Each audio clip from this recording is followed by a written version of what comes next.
Welcome to దైవాస్ దైవీగం. శ్రీ వెంకటేశ్వర సుప్రభాతం. కౌసల్యా సుప్రజా రామపూర్వా సంధ్యా ప్రవర్తతే. ఉత్తిష్ట నరశార్దూల కర్తవ్యం దైవమాగ్నికం. కౌసల్యా సుప్రజా రామపూర్వా సంధ్యా ప్రవర్తతే. ఉత్తిష్ట నరశార్దూల కర్తవ్యం దైవమాగ్నికం. उत्तिष्ठ उत्तिष्ठ गोविन्द उत्तिष्ठ गरुडध्वज. उत्तिष्ठ कमलाकान्ता त्रैलोक्यं मङ्गलं कुरु. उत्तिष्ठ उत्तिष्ठ गोविन्द उत्तिष्ठ गरुडध्वज. उत्तिष्ठ कमलाकान्ता त्रैलोक्यं मङ्गलं कुरु. मातः समस्तजगतां मधुकैटभारेः. वक्षो विहारिणि मनोहर दिव्यमूर्ते. श्रीस्वामिनि श्रितजनप्रियदानशीले. श्रीवेङ्कटेशदयिते तव सुप्रभातम्. मातः समस्तजगतां मधुकैटभारेः. वक्षो विहारिणि मनोहर दिव्यमूर्ते. श्रीस्वामिनि श्रितजनप्रियदानशीले. श्रीवेङ्कटेशदयिते तव सुप्रभातम्. तव सुप्रभातमरविन्दलोचने. भवतु प्रसन्नमुखचन्द्रमण्डले. विधिशङ्करेन्द्रवनिताभिरर्चिते. वृषशैलनाथदयिते दयानिधे. अद्र्यादिसप्तऋषयः समुपास्य सन्ध्याम्. आकाशसिन्धुकमलानि मनोहराणि. आदाय पादयुगमर्चयितुं प्रपन्नाः. शेषाद्रिशेखरविभो तव सुप्रभातम्. पञ्चाननाब्जभवषण्मुखवासवाद्याः. त्रैविक्रमादिचरितं विबुधास्तुवन्ति. भाषापतिः पठति वासरशुद्धिमारात्. शेषाद्रिशेखरविभो तव सुप्रभातम्.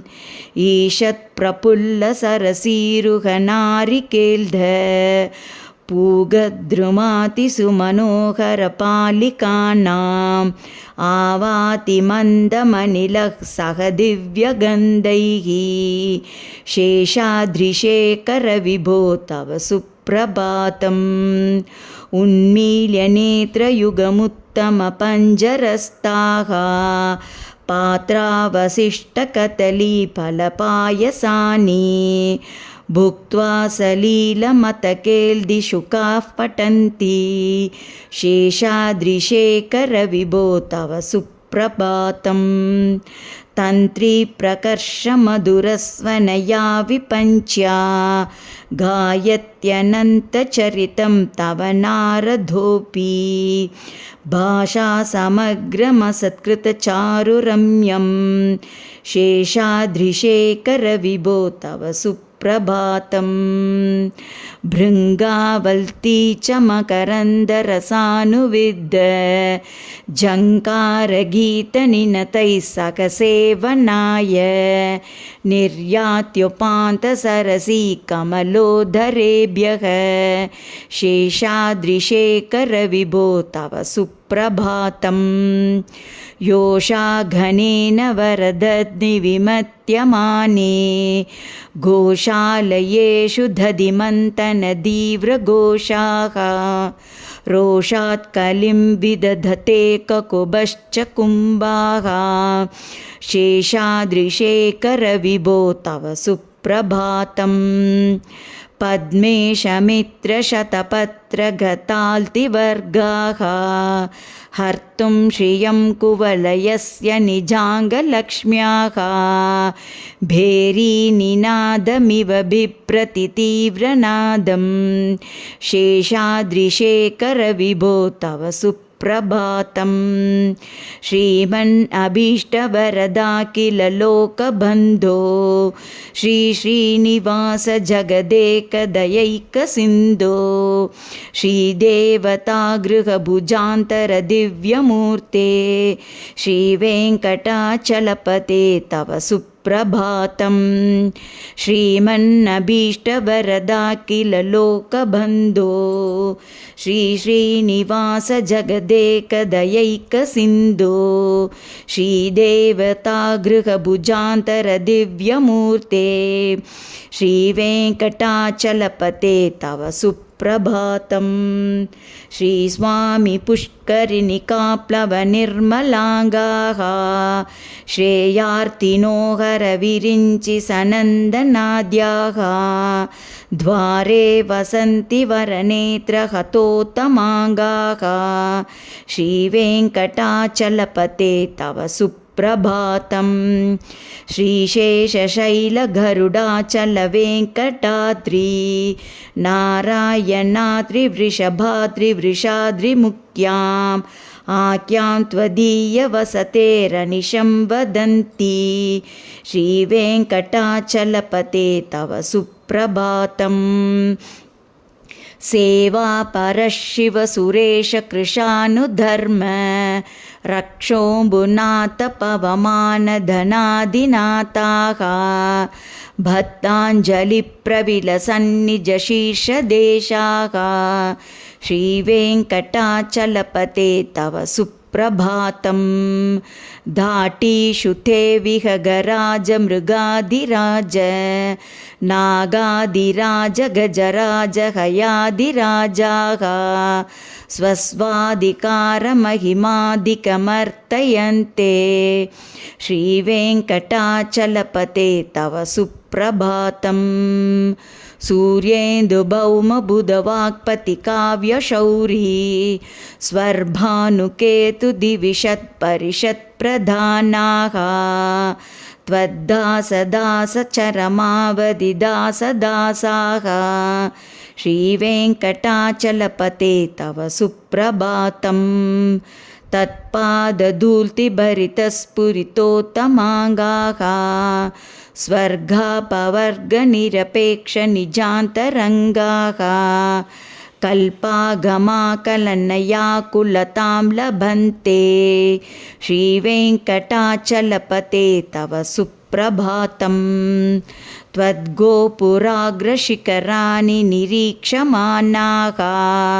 स्वर्गापवर्गपदवीं परमां श्रयन्तः मर्त्या मनुष्यभुवने मतिमाश्रयन्ते श्रीवेङ्कटाचलपते तव सुप्रभातं श्रीभूमिनायकदयादिगुणामृताब्धे देवादिदेव जगदेकशरण्यमूर्ते श्रीमन् अनन्तगरुडादिभिरर्चिताङ्घ्रे श्रीवेङ्कटाचलपते तव सुप्रभातं श्रीपद्मनाभपुरुषोत्तमवासुदेव वैकुण्ठमाधव जनार्दन चक्रपाणे श्रीवत्सचिह्नशरणागतपारिजात श्रीवेङ्कटाचलपते तव सुप्रभातं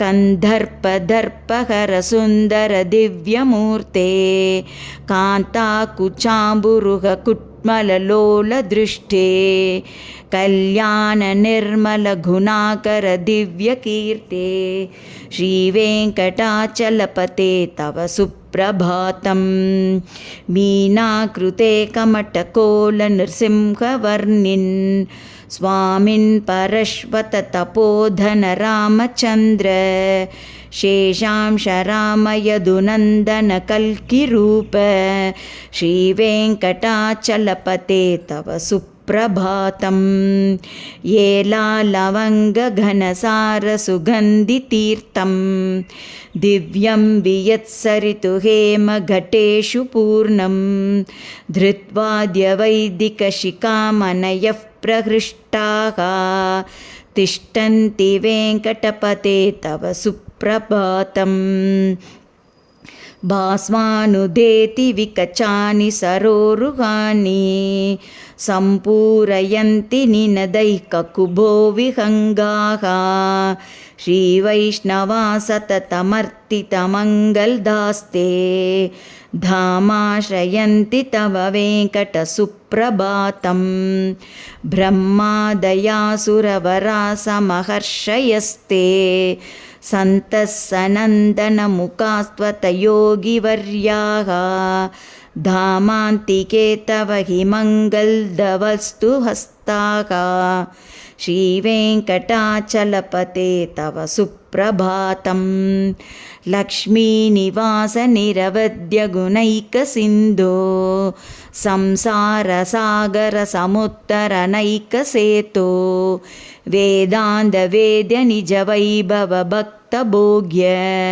श्रीवेङ्कटाचलपते तव सुप्रभातम् इत्थं वृषाचलपदेरिह सुप्रभातं ये मानवाः प्रतिदिनं पठितुं प्रवृत्ताः तेषां प्रभातसमये स्मृतिरङ्गपाजां प्रज्ञां परार्थसुलभां परमां प्रसूते इत्थं वृषाचलपतेरिह सुप्रभातं ये मानवाः प्रतिदिनं पठितुं प्रवृत्ताः तेषां प्रभातसमये स्मृतिरङ्गभाजां प्रज्ञां परार्थसुलभां परमां प्रसूते कमलाकुचचूचुककुङ्कुमतो नियतारुणितातुलनीलतनो कमलायतलोचनलोकपते विजयी भव वेङ्कटशैलपते सचतुर्मुखषण्मुखपञ्चमुखे प्रमुखाखिल दैवतमौलिमने शरणागतवत्सलसारनिधे परिपालय मां वृषशैलपते अतिवेलतया तव दुर्विषहैरनुवेलकृतैरपराधशतैः भरितं त्वरितं वृषशैलपते परया कृपया परिपाहि हरे अधिवेङ्कटशैलमुदारमते जनताभिमतादिकदानरतात् परदेवतया गतिता निगमै कमलादयितान् परङ्कलये कलवेणुरवावशगोपवधू शतकोटिवृतात् स्मरकोटिसमात् प्रतिपल्लविकाभिमतात् सुखदात् वसुदेवसुतान् परङ्कलये अभिरामगुणाकरदाशरथे जगदेकधनुर्धरधीरमते रघुनायक राम रमेश विभो वरदो भवदेव दया जलदे अवनीतनया कमनीयकरं रजनीकरचारुमुकाम्बुरुहं रजनीचरराजतमोमिहिरं महनीयमहं रघुराममये सुमुखं सुहृदं सुलभं सुखदं स्वनुजं च सुखायममोघशरम् अपहाय रघुत्वमन्यमहं न कञ्चन जातु भजे विना वेङ्कटेशं ननातो ननातस् सदा वेङ्कटेशं स्मरामि हरे वेङ्कटेश प्रसीद प्रसीद प्रियं वेङ्कटेश प्रयच्छ विना वेङ्कटेशं ननातो ननातः सदा वेङ्कटेशं स्मरामि हरे वेङ्कटेश प्रसीद प्रसीद प्रियं वेङ्कटेश प्रयच्छ अहं दूरदस्ते पदाम्बोजयुग्म प्रणामे च यागत्य सेवां करोमि सकृत्सेवया नित्यसेवाफलं तु प्रयच्छ भयच्छ प्रभो वेङ्कटेश अज्ञानिना मया दोषान् शेषान् विहितान् हरे क्षमस्वत्वं क्षमस्वत्वं शेषशैलशिखामणे अज्ञानिना मया दोषान् शेषान् विहितान् हरे क्षमस्वत्वं क्षमस्वत्वं शेषशैलशिखामणे ईशानां जगतोऽस्य वेङ्कटपतेर्विष्णोः परों प्रेयसी तद्वक्षस्थलनित्यवासरसिकां तत्क्षान्तिसंवर्धिनीं पद्मालङ्कृतपाणिपल्लवयुगां पद्मासनस्तां श्रियं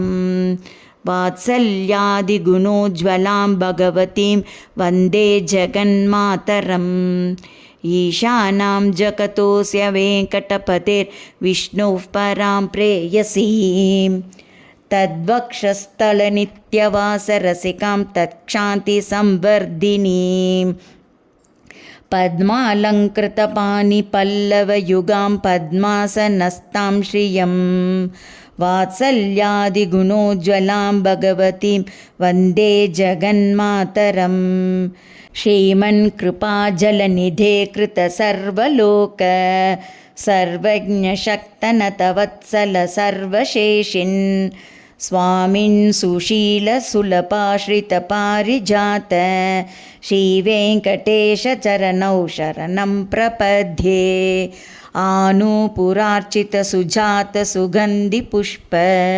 सौरभ्यसौरभगरौ समसन्निवेशौ सौम्यौ सदानुभनेऽपि नवानुभाव्यौ श्रीवेङ्कटेशचरणौ शरणं प्रपद्ये सद्यो विकासिसमुदित्वरसान्द्रराग सौरभ्यनिर्भरसरोरुगसाम्यवार्तां सम्यक्षु साहसपदेषु विलेखयन्तौ श्रीवेङ्कटेशचरणौ शरणं प्रपद्ये रेखामयध्वजसुधाकलशातपत्र वज्राङ्कुशाम्बुरुहकल्पकशङ्खचक्रैः भव्यैरलङ्कृततलौ परतत्त्वचिह्नैः श्रीवेङ्कटेशचरणौ शरणं प्रपद्ये ताम्रोदरद्युतिपराजितपद्मरागौ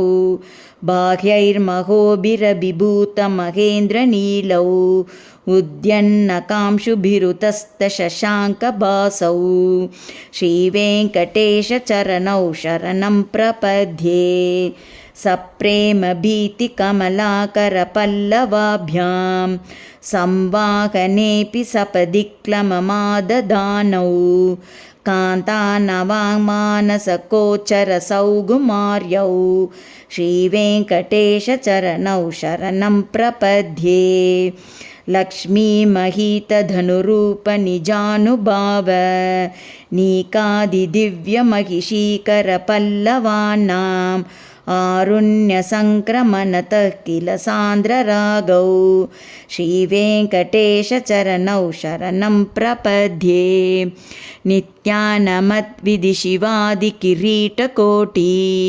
प्रत्युप्तधीतनवरत्नमहः प्ररोहैः नीराजनाविधिमुदारमुपाददानौ श्रीवेङ्कटेशचरणौ शरणं प्रपद्ये विष्णोः पदे परमयुदितप्रशंसौ यौमद्वउत्स इति भोग्यतयाप्युपातौ भूयस्ततेति तव पाणितलप्रदिष्टौ श्रीवेङ्कटेशचरणौ शरणं प्रपद्ये पार्थाय तत्सदृशसारथिना त्वयैव यौ दर्शितौ स्वचरणौ शरणं व्रजेति भूयोऽपि मह्यमिह तौ करदर्शितौ ते श्रीवेङ्कटेशचरणौ शरणं प्रपद्ये मन्मूर्ध्निकाल्धियपने विकटाटवीषु